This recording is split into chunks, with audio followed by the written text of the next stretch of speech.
Good afternoon mga kabaluyan. Andito ako ngayon sa may bukurin ng aming barangay. Alas 4 ng hapon. In-invite kasi ako ng tatay ko. In-invite?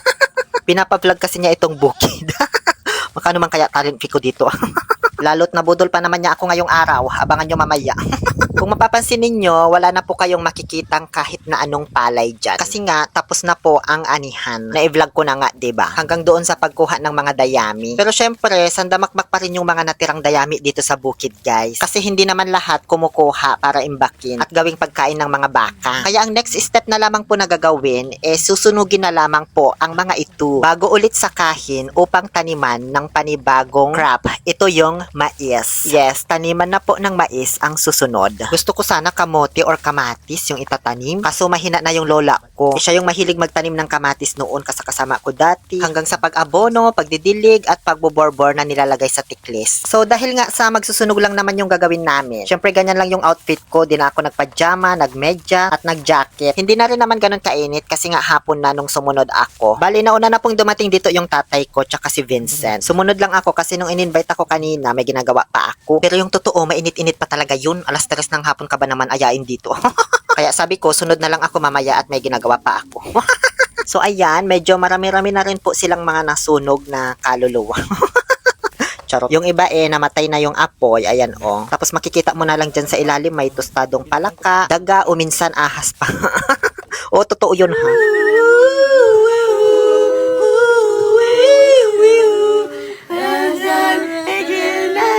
Diba, bumaga yung background music habang pinapausukan ako.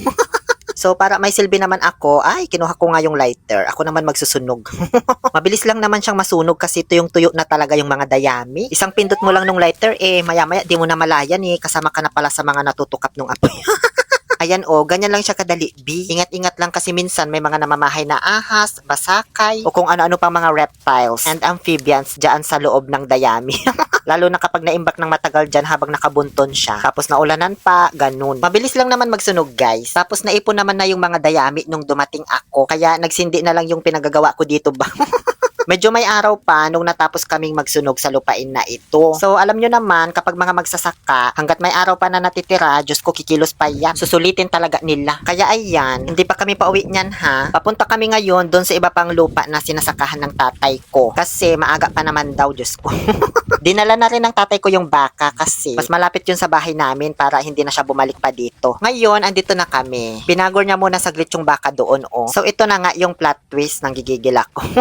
Buong akala ko kasi magsusunog lang din yung gagawin namin dito. Kaya kayang-kaya ni Akla kahit wala nang suot na anumang proteksyon. Yun pala, B, iba yung gagawin namin dito. Hindi kami magsusunog. Mag-iipon lang pala kami dito ng dayami para ilagay doon sa kamalig ba. Diyos ko, I am not prepared for this. Kaso wala na akong nagawan dito na ako Kaysa naman talakan ako ba. Kaya ayan, nagkalaykay ako ng nagkalaykay ng dayami para maraming maipon. Sobrang pagod ko talaga dito, Diyos ko. Yan na nga lang yung nabidyohan ko na eksena kasi paspasan na yung kilos namin dito, papadilim na rin kasi. Kayang-kaya ko naman yung pagod, guys. Kaso dahil nga sa unprotected ako, Diyos ko, kinati talaga ako dito ng bongga. Pati pa ako, ang daming kagat ng mga insekto ba. Totoo, agatal-gatal ya talaga. Para tuloy akong na-prank ng tatay ko ba.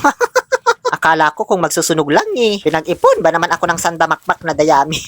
Hanggang sa ayan, nung matapos ay umuwi na po ako ng pagod at luhaan kasama si Vincent. Habang pinagmamasdan ko sa aming likuran, ang napakagandang Aurora Borealis or Taiyabores ng Pangasinan. Ayan di ba ang ganda? So, bali yung mga dayaming binunton namin, bukas na lang daw ng umaga hahakutin. Hindi ko isinirom yung baka kasi nagpaiwan naman yung tatay ko. Siya nakukuha niyan pag uwi niya. Yun lamang po, maraming salamat sa panunood. Abangan nyo sa ating mga susunod na vlog, ang pagtatanim ng mais, the series. Nag-iipon pa ako ng maraming detalye kasi nga patigil-tigil yung pagtatanim namin dahil sa sunod-sunod yung mga dumaang bagyo. But hopefully ma-resume na namin sa mga susunod na araw. Muli, ito po ang inyong Happy Pill Oliver Castro na nagsasabing, no to toxicity, let's make a people happy.